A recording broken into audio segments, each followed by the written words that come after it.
So just to start off, I thought this episode was both these episodes were really great. I'm gonna be pairing Superman and Flash together since I'm not gonna make two videos about these, but if you do want to know the time code for Superman, it's in the description, and it'll be on screen right now and until the intro. But I thought both these episodes were equally amazing on their own. They were great. The Superman episode was better in my opinion, but Flash really stood out this week, and I thought it was really good. That's really it for my quick review. Let's roll that intro.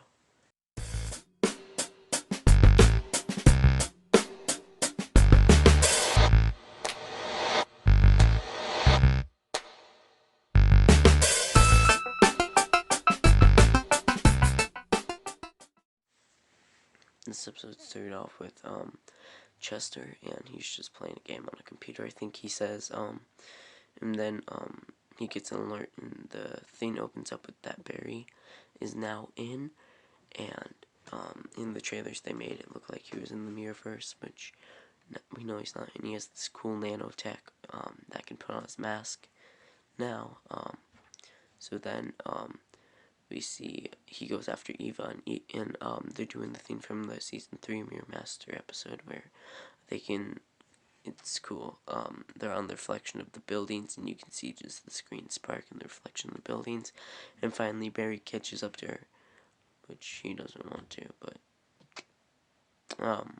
she moves so fast at the speed of light so that even a supersonic punch doesn't help. But then we're in the original Mirror Master's hideout, and they say that later, isn't this the hideout of Sam Scudder and Max Dillon, I think her name is Top. But we learned that Mirror Master from season 3 was the first mirror clone of Eva that Eva sent out into the world, and she kills it.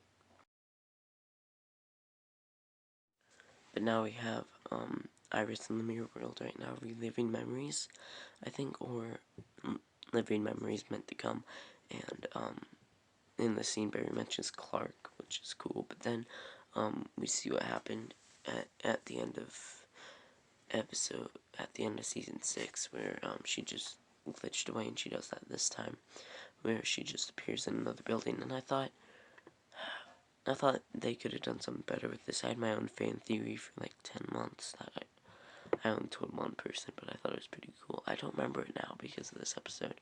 But then we're in CCPD, and we see this this newspaper which shows where Sue and Ralph are on the run and stuff. Sue's gonna be in episode 3, so they're gonna resolve that there. But then we're with Harry, and they're working on the thing, the artificial speed first, and then the council of Harry, the council of Harrison's comes and brings him an idea that he has to be a vessel to, and basically kill himself to, not like on purpose, but like use himself to, as a vessel to store it.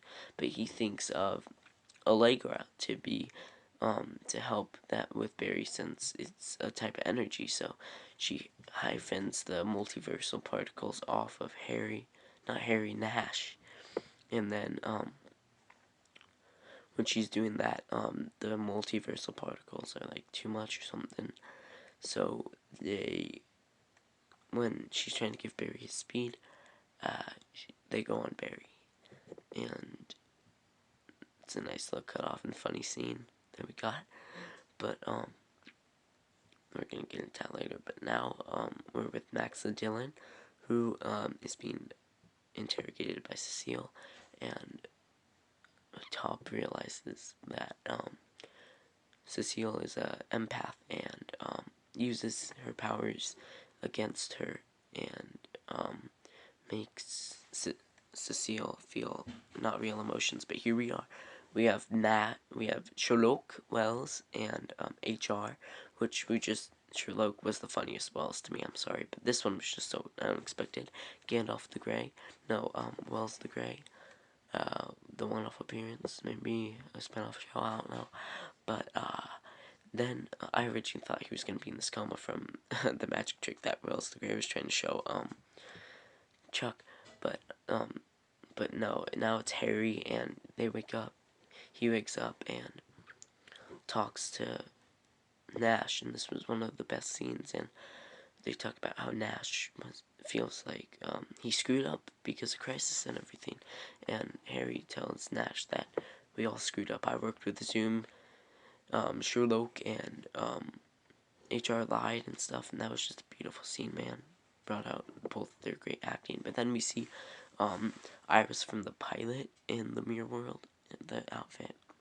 And then Iris when she got killed by Savitar from the other timeline. And then from the future episode in season 5, Godspeed, we see old Iris from 2049. But then we learn it's just Eva messing with Iris. Wow.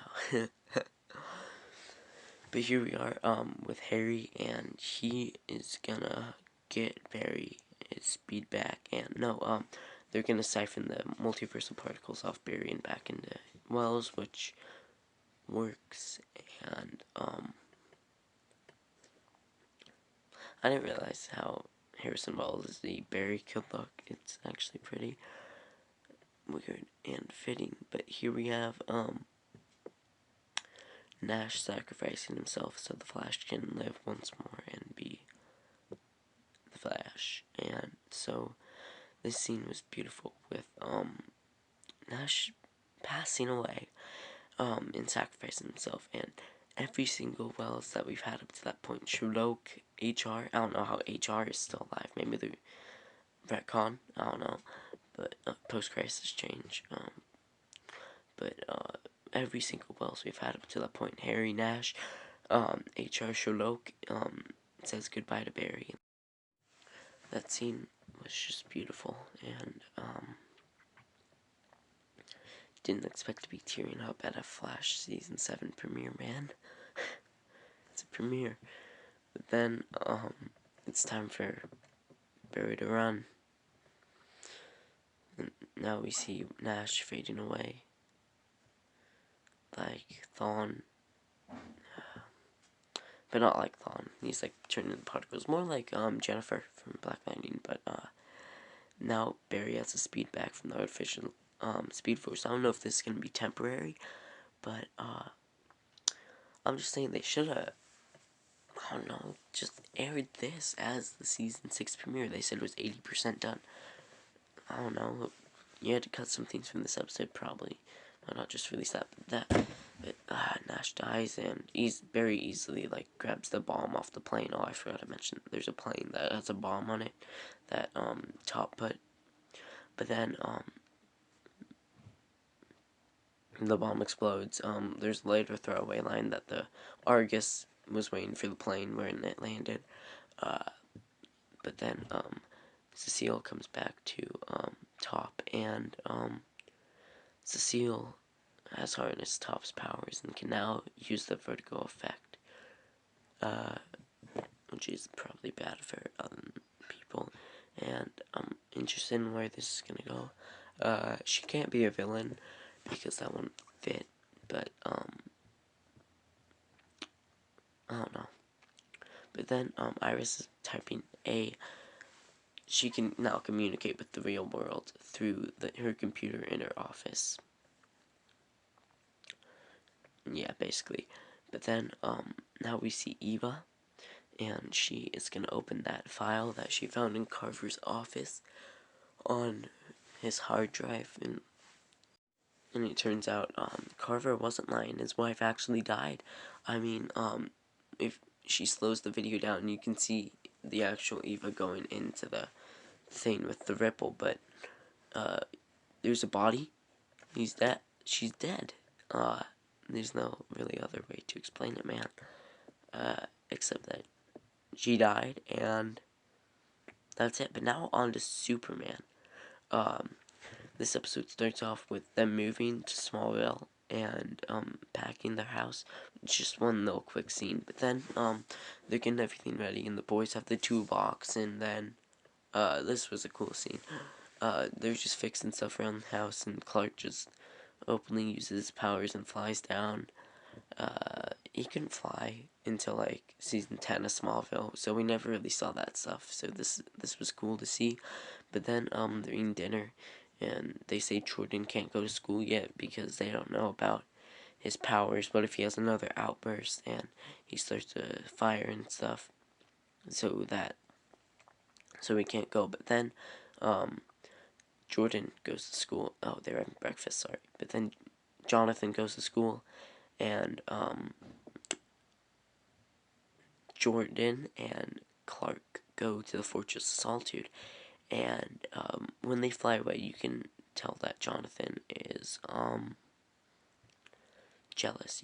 He gave up basically his whole life to move to Smallville just for his brother. But when they're in the fortress, we learned the thing that popped out of the ship last episode is really a crystal to put in the fortress to make it work. And this fortress looks different from Supergirl. I checked, it hasn't appeared in the back half of Supergirl season 5, so we're good for post-crisis changes. But then we meet Jor-El, and if it wasn't obvious, we get it stated out. Jordan is named after Jor-El. But then we see Jonathan at school, and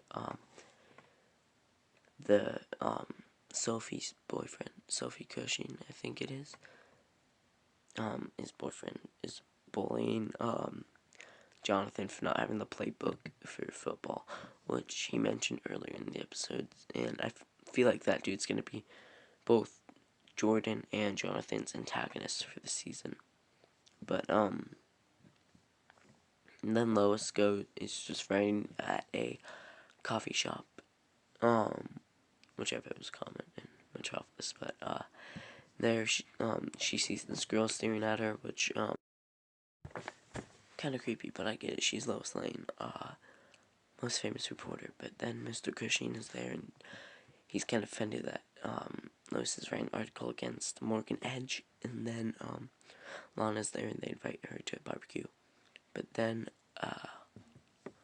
Jonathan, he is at football practice, and at football practice he basically tells the coach to put him in the practice, and he does, but Jonathan kind of I called him Jordathan.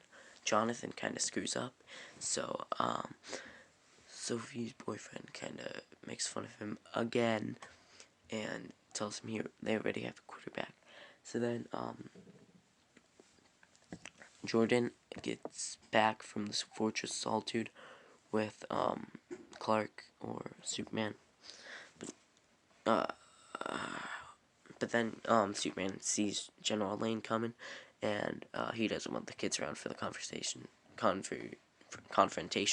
so he makes the kids go with Lois to the meeting in Smallville. So then General Lane is there, and General Lane basically talks about how he thinks that Clark ruined the kids' lives by telling them that he's Superman, because General Lane has seen the toll it takes on Lois, and I don't really know what to say. We're just gonna wait until the clip. Then Lois is at the meeting, and they kind of blow Jordan's cover, and because Jonathan was supposed to tell everybody at school that he was sick, and he did, but then he's there, and Sophie and the daughter Cushings see them, but then Morgan Edge is at that meeting, which Lois didn't expect, but then also that lady who was staring at her is there, she is from the Smallville Gazette, and obviously is a fan of Superman, and I'm sorry for the background noises, I'm trying to do this really quick, but Lois speaks up and asks a question about the employment jobs, and how it's not even gonna say what Morgan Edge says it will be, like the other talents he did this to, and Mr. Cushing defends him, but Morgan Edge defends himself, and Morgan Edge is just in a really bad spot, like he should shut up. But Jordan is back at the fortress, and they're testing him for a second day, but the second day doesn't go as well, and it turns out Jordan, that he can't control his powers. Um, his human part is too overwhelming, and so he can't like just freeze breath anytime he wants, or like heat vision. It has to be with like adrenaline or something. But then they fly home, and it's a big mess. The fight that they're gonna have with Will and had in the episode was a big mess, man. Jonathan is having another outburst of anger, which young Skywalker should be. But Lois and Clark say they have to go to the barbecue because they're invited, and it would be like, it would not be a good thing to not go because they are the new neighbors. But as they go there, they realize the barbecue is just not for them. It's for the whole town, which kind of got lost in communication, but it doesn't bother them really. And did I miss the scene where Clark was talking to Lana, or did that like get cut out of the final version? Because I don't remember it being there. But then the kids go to like the kid area where people are playing video games, and Jordan and Jonathan walked in with this dude, Sophie's boyfriend, and I don't know how no conflict started, man. I don't know how no conflict started. I was very confused. It was just stuff that got cut out of the episode. But then Lois goes to get food from Mr. Cushing. That's his name, Mr. Cushing. I don't know his first name. I forgot it. I'm sorry. But they have a nice little conversation about Maxwell Lord, and it's not nice, and it's one little one, but they're gonna have some conflict later, I can tell.